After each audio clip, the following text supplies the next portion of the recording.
نیکیوں کو برباد کر دینے والی ایک اور چیز ہے اکیلے میں اور تنہائی میں کیے جانے والے گناہ. آپ گھر میں رات کے 12 بجے اور آپ اپنے بیڈ روم میں بیڈ پر بستر پر لیٹے ہوئے ہیں اور آپ کے موبائل پر انٹرنیٹ کا پیک لگا ہوا ہے اور آپ کے انگلی کے ایک ٹچ کے اوپر گندگی کی چیزیں آپ کے سامنے آ سکتی ہیں. میرے پیارے ساتھیوں، آپ پانچوں ٹائم کے نمازی بھی ہیں، آپ دنیا کی نظر میں بڑے نیک اور پرہیزگار ہیں، لیکن اگر انٹرنیٹ کا آپ غلط استعمال کر رہے ہیں اور تنہائی میں اور اکیلے میں آپ غلط چیزوں کو دیکھ رہے ہیں تو میرے بھائیوں کان کھول کر کے سن لو، اللہ کے نبی کیا فرماتے ہیں. یہ ابن ماجہ کی صحیح روایت ہے. اللہ کے پیارے نبی صلی اللہ علیہ وسلم فرماتے ہیں میں اپنی امت کے ایسے لوگوں کو جانتا ہوں جو قیامت کے دن پہاڑ کے برابر نیکیاں لے کر کے آئیں گے. اللہ تعالیٰ ان کی نیکیوں کو اڑا کر کے خاک کر دے گا، ان کی نیکیوں کو برباد کر دے گا، ان کی نیکیوں کو ختم کر دے گا. صحابہ نے پوچھا اے اللہ کے نبی وہ کون لوگ ہوں گے؟ ذرا کھل کر کے بتا دیجئے، ذرا کلیئر کر کے بتا دیجئے. اللہ کے نبی فرماتے ہیں وہ نماز بھی پڑھیں گے، وہ روزہ بھی رکھیں گے، وہ ساری نیکیوں کے کام کریں گے. وَلَكِنَّهُمْ إِذَا خَلَوْا بِمَحَارِمِ اللَّهِ انتهكوها. بس ایک بات کی کمی ہوگی، جب وہ تنہائی میں ہوں گے، جب وہ اکیلے میں ہوں گے، وہ ناجائز کام کریں گے، وہ غلط کام کریں گے، وہ اللہ کو ناراض کرنے والے کام کریں گے. میرے بھائیوں اپنی تنہائی کو بچا کے رکھو.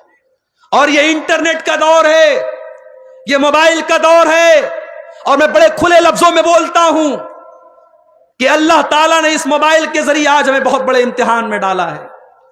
میری بہنیں جو سن رہی ہیں ان سے بھی کہنا چاہتا ہوں یہ بڑی دودھاری تلوار ہے یہ موبائل. اس سے بڑے اچھے کام بھی ہوتے ہیں، بڑے برے کام بھی ہوتے ہیں. آج کتنے زنا کے راستے اسی موبائل کے ذریعے طے ہوتے ہیں، کتنے حرام تعلقات اور حرام رشتے اسی موبائل کے ذریعے بنتے ہیں. میرے بھائیوں اس موبائل کو اپنی نیکیوں کو برباد کرنے کا ذریعہ مت بناؤ، اس موبائل کو اپنی نیکیوں کو نشٹ کرنے کا ذریعہ مت بناؤ. کہیں ایسا نہ ہو کہ یہ چھوٹا سا موبائل آپ کے روزے کو برباد کر دے، آپ کی نماز کو برباد کر دے، آپ کی زکوٰۃ کو برباد کر دے، آپ کے دان خیرات کو برباد کر دے. اس کو اپنی نیکیوں کی بربادی کا ذریعہ مت بناؤ میرے بھائی. یہ ایک پرچہ آیا ہے، سوال آیا ہے کیا لڑکیاں تقریر کر سکتی ہیں جلسے میں؟ اگر لڑکیاں چھوٹی ہیں، 8-10 سال تک کی لڑکیاں ہیں، ابھی نابالغ ہیں، تو ٹھیک ہے وہ تقریر کر سکتی ہیں. لیکن بڑی بڑی لڑکیاں ہیں جو بنات کے اداروں میں پڑھ رہی ہیں اور وہ ماشاءاللہ پورے نقاب میں آ رہی ہیں اور پبلک کے سامنے تقریر کر رہی ہیں، اس کو ہم ناجائز یا حرام تو نہیں کہتے، لیکن یہ بہتر نہیں ہے، یہ مناسب نہیں ہے. عورت کو اس طریقے سے پبلک پلیٹ فارم پر دعوت و تبلیغ کرنے کا حکم نہیں دیا گیا. عورت کو اپنے دائرے میں عورتوں کے درمیان تبلیغ کرنے کا حکم دیا گیا ہے. اسی لیے آج کل بہت ساری عورتیں آپ دیکھیے یوٹیوب پر، فیس بک پر فتوا دے رہی ہیں، اور اتنے غلط سلط فتوے کی اللہ کی پناہ، اور ایسے ایسے مسائل بیان کر رہی ہیں جو ہمارے بڑے بڑے علماء بیان نہیں کرتے، مارے شرم کے جن کو عام طور سے بیان نہیں کیا جاتا، وہ مزے لے لے کے بیان کر رہی ہیں. صاحب مردوں اور عورتوں کے جو پرائیویٹ مسائل ہیں، میاں بیوی کے جو پرائیویٹ مسائل ہیں، یہ عالمہ لوگ بڑی بڑی برقع پہن کر کے آ رہی ہیں اور نقاب میں چہرہ چھپا ہوا ہے اور صاحب وہ مسئلہ بیان کر رہی ہیں. تو یہ بالکل بھی مناسب نہیں ہے. اور آج کل ایک نیا ٹرینڈ چلا ہے، اسلامک اسکول ہے. صاحب اسلامک اسکول ہے، اسلام پڑھایا جاتا ہے وہاں، اور اینول فنکشن ہوتا ہے، سالانہ پروگرام ہوتا ہے، تو ایکشن کے نام پہ لڑکیاں ناچ رہی ہیں. اس کو ڈانس نہیں کہتے، اس کو ایکشن کہتے ہیں. اب کوئی نظم پڑھی جا رہی ہے، 5 لڑکیاں ایکشن کر رہی ہیں، ناچ رہی ہیں. معاف کرنا میرے بھائی، ڈانس کا نام ایکشن رکھ دینے سے وہ حلال نہیں ہو جائے گا. جو چیز غلط ہے وہ غلط ہی رہے گی. اور بڑے افسوس کی بات، اب بڑے بڑے اچھے اچھے اسلامک اسکولوں میں یہ کام ہو رہا ہے. میرے بھائیوں ایک چیز اور ہے کہ لڑکی بھاگ کر شادی کرتی ہے، پھر بعد میں والدین قبول کرتے ہیں. ظاہر ہے لڑکی اگر بھاگ کر کے شادی کر رہی ہے تو 2 کنڈیشن ہو سکتی ہے. اگر وہ کسی مسلمان ہی سے کر رہی ہے تو اب وہ والدین کے سامنے اگر پہلے پرستاو آیا تھا اور مان لیجئے لڑکی نے والدین سے کہا تھا میں فلاں لڑکے سے شادی کرنا چاہتی ہوں، اور لڑکا صحیح تھا، لڑکا دیندار تھا، تو میں والدین سے کہنا چاہوں گا کہ کہیں کہیں آپ ضد سے کام نہ لیں. اگر لڑکی کسی لڑکے کو پسند کرتی ہے، اسلام کا کانسیپٹ نہیں ہے، اسلام کا تصور نہیں ہے، مگر ہم جانتے ہیں یہ بے پردگی کا ماحول ہے، اسکول کالج یونیورسٹی میں بہت کچھ ہوتا ہے۔ اگر لڑکی نے گھر میں آ کے کہہ دیا میں فلاں لڑکے سے شادی کرنا چاہتی ہوں، اور وہ لڑکا دین کے اعتبار سے کوئی گڑبڑ لڑکا نہیں ہے، تو لڑکی کے والدین کو چاہیے کہ اس سے شادی کر دے۔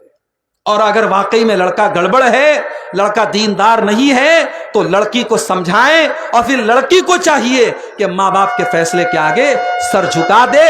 لڑکی کے لیے جائز نہیں ہے کہ وہ ماں باپ کی اجازت کے بغیر شادی کرے۔ اور اگر لڑکی کسی غیر مسلم کے ساتھ فرار ہوتی ہے اور پھر آتی ہے اور والدین قبول کرتے ہیں، نہیں کرنا چاہیے اس لڑکی کو قبول جب تک وہ دوبارہ اس لڑکے سے رشتہ توڑ کر کے اسلام میں داخل نہ ہو۔ لڑکی کے والدین کو اس لڑکی کو قبول نہیں کرنا چاہیے، کیونکہ وہ زنا بھی کر رہی ہے اور وہ اس نے اسلام کو چھوڑ کر کے جو مرتد ہوئی ہے بہت بڑا گناہ کیا ہے۔ ایسی صورت میں تو لڑکی کے والدین کو بالکل بھی قبول نہیں کرنا چاہیے۔ اسی طریقے سے میرے بھائیوں، اس پرچے میں ایک سوال آیا ہے، جہیز کے بارے میں بتائیے۔ بتانے کی ضرورت نہیں ہے، آپ سمجھدار ہیں، عقل مند کے لیے اشارہ کافی ہے۔ آج آپ اتنے بھولے مت بنیے کہ آپ کو جہیز کے بارے میں بتانا پڑے۔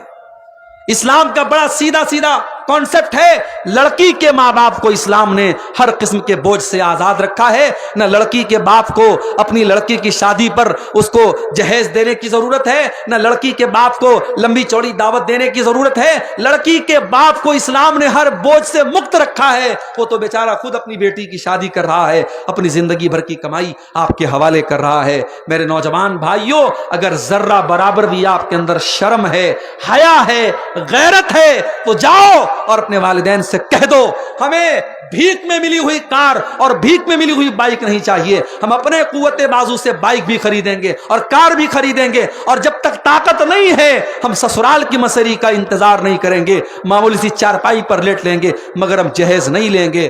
لڑکوں سے گزارش کرتا ہوں، یہ گٹس اپنے اندر پیدا کرو، یہ طاقت اپنے اندر پیدا کرو۔ اور میں خاص طور سے اپنی ماں سے کہنا چاہتا ہوں، لالچ مت کرو اپنے بیٹے کی شادی۔ دیکھو، لڑکی والے کی مجبوری ہو سکتی ہے، لڑکے والے کی کوئی مجبوری نہیں ہوتی ہے۔ جو بہت سارے لڑکے والے کہتے ہیں ارے لڑکی کا باپ خوشی سے دے رہا ہے تو ہم نے لے لیا۔ نہیں، آپ سختی سے منع کر دیں، نہیں دینا ہے آپ کو کچھ، ہم سب انتظام کر لیں گے۔ جب اس طریقے سے 10 15 20 نوجوان جب شروعات کریں گے انشاءاللہ، تو سماج میں اس سے میرے بھائیوں ایک انقلاب آئے گا۔ اور جلسے والوں نے مجھ سے یہ گزارش کی ہے، چندہ جو ہے بہت کم ہوا ہے، آپ لوگ چندے پر بھی تھوڑا توجہ دیں۔ آپ جانتے ہیں پروگرام چندے کے لیے ہو رہا ہے، تعاون کے لیے ہو رہا ہے۔ اگر آپ اس میں تعاون نہیں کریں گے، اتنا خرچہ کر کے اور اتنی محنت کے بعد اور مہینوں سے اس جلسے کی تیاری ہوئی ہے، اور اس کے بعد بھی اگر جو ہے آپ چندے کے لیے توجہ نہیں دیں گے میرے بھائیوں، تو یہ بہت افسوس کی بات ہے۔ سائل سے گزارش ہے جو اپنے سوال کے بعد اپنا نام لکھا کریں۔ سائل یعنی سوال کرنے والا، سوال کرنے کے بعد جو ہے وہ نیچے اپنا نام لکھیں۔